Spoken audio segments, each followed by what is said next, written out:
But I wanted to sort of talk about some main things, right? Like somebody said, hey, talk about the differences, right? Well, let's just start out with rent, okay? Rent or housing. Now, if you are renting, right? If you're a foreigner, for example, living in the Philippines and you're renting a condo or a house, um, and then as opposed to like the same thing in the U.S., okay, in the Philippines, the rent is going to vary, obviously, right? Like, but it's not going to vary as much as the U.S.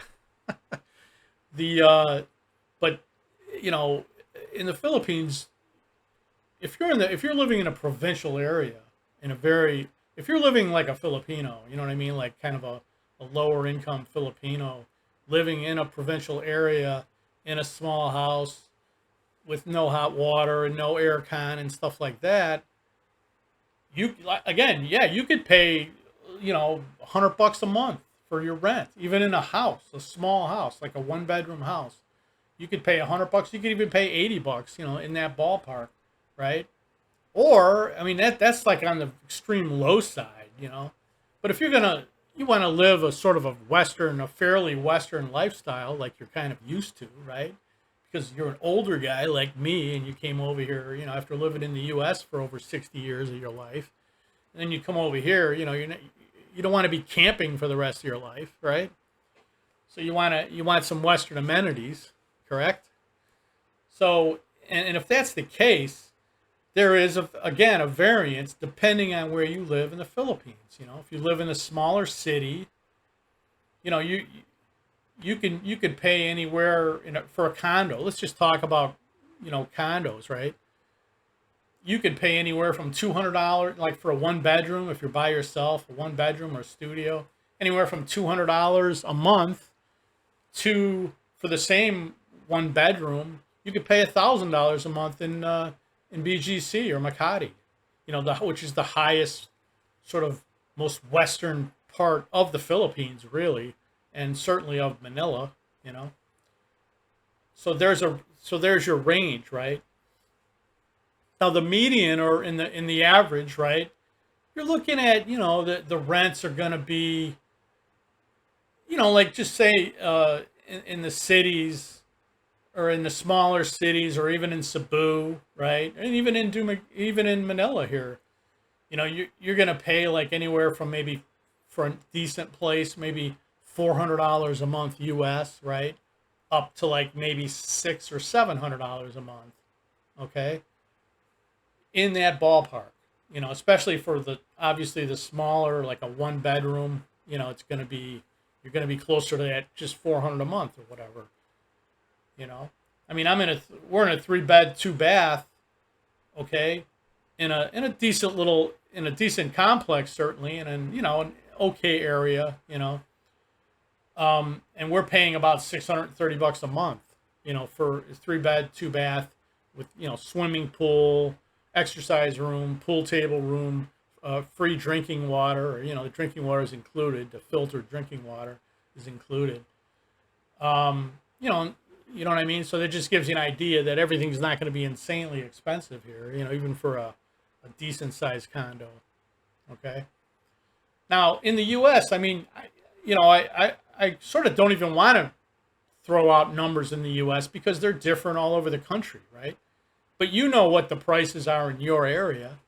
So just compare those prices in your area of the United States to what I'm talking about here in the Philippines, Because I can only talk about like Chicago and, I can't really, I know that the coasts are extremely high, the West Coast and the East Coast cities, the big cities in those areas are extremely high for rent, 3,000 a month, for like a two bedroom, one bath or something like that. And guess what? There's even parts of Chicago that same thing. One bedroom, 2,000, even 2,500, for a one bedroom, in the sort of nice parts of Chicago. So you know what the prices are in your areas. So I'm just going to give you sort of what to expect in the Philippines, right? You know, and like I said, in the most expensive, now Cebu's got some nice, sort of nicer tech areas and all that, and Ayala, near Ayala and all that. But it's still going to be pretty reasonable. It's going to be in that ballpark of like 400 a month. You know what I mean, for like a one bedroom, in a nice condo building and stuff like that. But you could obviously find a bigger apartment. If there's more than one person, if you got like three or four people, then you might want a three-bedroom condo or something like that, or or 120 square meter condo. You know what I mean? Then yeah, maybe you're gonna spend 600 a month for that. In Cebu or whatever, for example, right? So that's kind of what you're looking at. Now, if you own a house in the Philippines, if you do buy a house, and remember, you can't really own the land. I think there's ways to sort of do things, like talk to a lawyer, to get the real details on that. But in general, the general information is that, you really won't be able to own the land, but you could own the house, right? And what some guys do is maybe they'll buy a house and then they'll just lease the land, like a 25-year lease in their name. Because you can do that. You could do long-term leases of land in the Philippines, 25 years. I don't know if you can do 50 years, but I know you can do 25, So that's another avenue, right? Where, if you just want to be able to give it to your, when you pass away, you want your wife or girlfriend or whatever to get it and then not have to worry about the land part of it. You know what I mean? Because they could still stay on there if it's leased in your name, or well, whatever. I assume that they could still stay in there. They might change the name, and as long as they got the money to pay the monthly lease, and again, that could be coming from what you might leave them, in your will, right? But anyway, so that's kind of, and rents on houses are fairly, they obviously vary as well, right? I mean, you could, if you're renting a house, yeah, you can rent a house for probably in some smaller cities that are outside the actual center of the city. You could probably find a house for 300 or 400 a month, a small house, right? Like a one or maybe even a 2-bedroom, 1-bath house, probably 400 would probably be more realistic, now.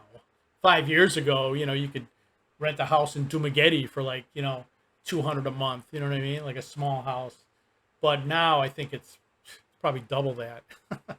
Prices have gone up, I think, quite a bit, in that area because of the pretty large wave of expats that have come there, since the pandemic has been over, So, but anyway, so that's sort of the, one of the big expenses that you're going to incur, right? So that's kind of what you're looking at, right? And I will add that the property taxes here are extremely low. I mean, they're extremely low. That's why there's, to tell you the truth, that's probably why there's not a lot of social safety nets here, or at least not as good as like the U.S. because, they don't have, the government doesn't have that kind of coin. You know what I mean? They're getting like, you could own a decent sized house and you'll wind up paying like $200 or $300 a year for property tax. Now think about that in the U.S. It's going to be like $5,000 a year, $10,000 a year, depending on where you live, right? So here, the property tax is extremely low, and so that's sort of a thing to consider, right? Like if you were really thinking about buying a house, I'm just looking at some of these. Okay, let's talk about electrical. I'm just going to throw some numbers out there because, on average, you could expect to spend about $100 a month on electric. Okay, I mean that's pretty accurate. Like no matter where you live, even in the province, you know what I mean. That's going to be probably your highest bill, and if you're living in the province, it could be higher than your rent, But you just look at $100 a month. So that's not much. That's not really cheaper than the U.S. necessarily, is it? Because the U.S. you're probably going to pay that. Sometimes maybe less than that. It just depends. If you're in a condo that's like an all-electric building in the U.S., then you're going to be averaging that at least probably $100. But if you're in a regular situation where your heat is gas, and not electric, and your hot water is gas and all that, then your electric bill will probably be less than $100 in the U.S. a month, right? Um, Health expenses, well, you know, it depends. I mean, as obviously as a Westerner here, if you're young enough to be able to find a health insurance company that will cover you, you're going to spend, like if you're in your low 60s or whatever, or 50s, you're still going to spend probably at least $200 a month and possibly more than that, depending on if you're in your 60s, it could be 300 a month or, and then when you hit 70, I don't know, I think it might be difficult to get insurance unless you're already on it. You know what I mean? If you've been on it for like 7 years with the same company as an expat, they might continue you, but of course they'll probably raise your rates, your monthly premium. Um, and then whatever, and people in the Philippines, Filipinos can pay, they have HMOs and stuff like that here too, not just Phil Health, but they have like HMOs and all that. And I think they're probably pretty reasonable too, you know, like, it's probably not more than a couple hundred a month for like somebody, especially somebody that's only fairly younger, like in their 30s or 40s or whatever, and you're a Filipino and you can afford it, you know, or sometimes your employer might be possibly, if you have a decent job, you know, your employer might cover some of it, some of the health insurance here, Schools are pretty cheap here, certainly compared to the U.S., but the quality, of education is probably not as good in general, you know. There are, I'm sure, some good, really good colleges here, especially for certain vocations or certain things. But overall, the abundance of colleges in the U.S., and even if they weren't as exorbitantly expensive as they are now in the U.S., even when they were reasonable, they were still a lot more expensive. You know what I mean? Like 30 years ago, colleges were still a lot more expensive in the U.S. than they are right now in the Philippines. Even if you compare 30 years ago till now, But again, it's yeah, they're it's sort of like, you know it's like high school here, and then it's also like it's almost like senior high or something, but it's college. And yeah, it's a little bit different. Let's put it that way. It's a lot different. Um, and what else? Transportation. That's generally going to be a lot cheaper here. Like even if you're taking grabs and taxis, compared to what you would pay for those same things in the U.S. I mean, here you could pay anywhere from 200 pesos to like maybe 600 pesos for a taxi ride, depending on if it's fairly close. If it's like a 20 minute ride, might be 200 pesos, right? With no traffic really, or very little traffic. And then, up to like, geez, I don't know, like let's say one way, right? If it's like an hour and a half or something like that, it's going to be at least 600 pesos. You know what I mean? It might be 700 pesos, but still, that's like $12. Just think of how long an hour and a half cab, or how much an hour and a half cab ride in the U.S. would cost. Think, just think about that, or Grab, whatever, it doesn't matter. Just like with no traffic, or with minimal traffic, right? Just actual driving, at a decent clip, So, I mean, like I said, and there's buses here in the Philippines that are very inexpensive. They have e-buses now that are trying to replace the jeepneys, at least here in Manila.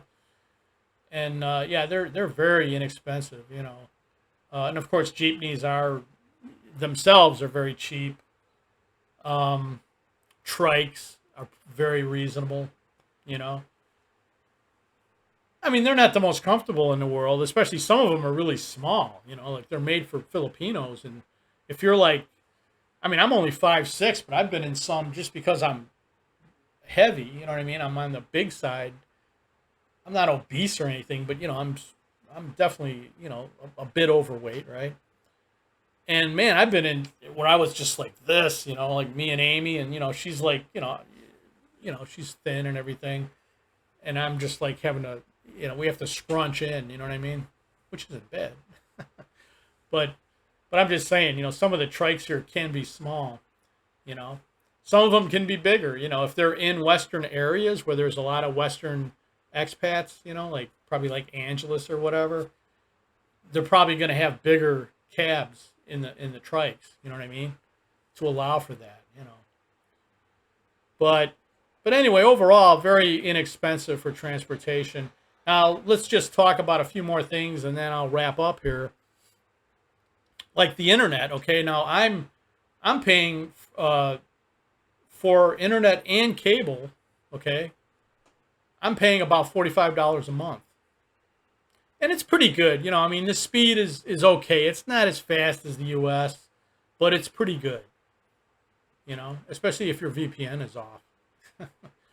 But because so you turn your VPN on, and that sort of definitely cuts down on the speed.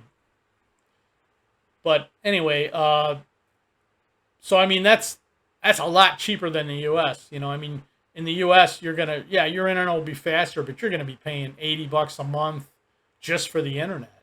And then if you want cable and all that, also it's gonna be 120 to 150 to 200 dollars a month, right? So it's quite a bit cheaper. And if you don't want cable here, like all these other companies like PLDT or whatever, you just get internet. You're going to be paying like maybe 35, even less than what I'm paying. You know what I mean? Like $35 a month, instead of 45 what I'm paying. So, that's just gives you an idea, that's very reasonable when it comes to that. Groceries, not terrible. I mean, there's some stuff that's cheap here. That's, local stuff. You know what I mean? Filipino foods and stuff like that are obviously reasonable here. But if you want to buy Western food like at S&R or Landers, it's not going to be cheap. You know what I mean? And some of it's going to be way expensive. Like if you want to buy like steaks and stuff like that, like actual real like Western thick steaks, oh my God, you're gonna be paying a lot of money. A lot more than you'll pay at the grocery store, in the U.S. But a lot of the other stuff, it kind of equals out. I mean, listen, we got 4 people in my household here, and every 3 weeks we stock up, on meat and vegetables and fruits and just other stuff, right? And every 3 weeks, I mean, we fill up that cart, man. Sometimes we need a second cart, and we spend usually about $350. Okay, maybe 400 tops, in that ballpark, right? Sometimes less than 350. Like the last trip just the other day was only 330, But, just say 350 to 400, right? And that's for 3 weeks, Now we got to supplement, we have to go to the local grocery here probably once or twice a week just for small stuff like, oh, we're out of fruit or, you know what I mean? So, you can add that too, but I mean, you're still looking at maybe, I don't know, 500 a month we spend maybe on food, maybe 600 a month. I would say, I'll just say 600. I'll be conservative and say we spend 600 a month for 4 people. But we eat, Amy cooks, you know what I mean? Like 5 times a week or whatever, 4 to 5 times a week. And then we do Food Panda a couple times, get delivery. And I will say, man, when you use those apps like Food Panda and Grab, especially Food Panda, they have a lot of vouchers. Like we save a decent amount of money every time we order food from there. Because I mean, this month they had like 500 peso vouchers. As long as you went over 1,000 pesos worth of food, well, there's 4 of us. We usually spend 1,200 anyway. You know what I mean, without the vouchers. So, and then here they throw a 500, they got a couple of 500 peso vouchers, man. So, you can get some good deals here. You know what I mean? You just have to be, you have to be that that kind of person. You know, if you're on a budget, you just watch your money, man. Be careful. Just like the U.S., you can go to the grocery store and you can buy stuff that's on sale. You can buy store brand stuff. And you can save a hell of a lot of money, right? Compared to just, everything retail and no sale and name brand and all that, right? That's how it is here too, you know. So that's about it, guys. I don't want to jabber on for too long here. I think this is probably a longer video than I wanted to make, but if you guys got any comments, man, I'd appreciate it. And I really appreciate you guys watching, and I really do. And I hope you guys have a great Christmas. I probably will do another couple videos, maybe before Christmas, and then, I don't know, 2 or 3 at least between probably Christmas and New Year's. So, but just in case, if you don't see those videos, have a very Merry Christmas. All right, guys. I will talk to you guys later.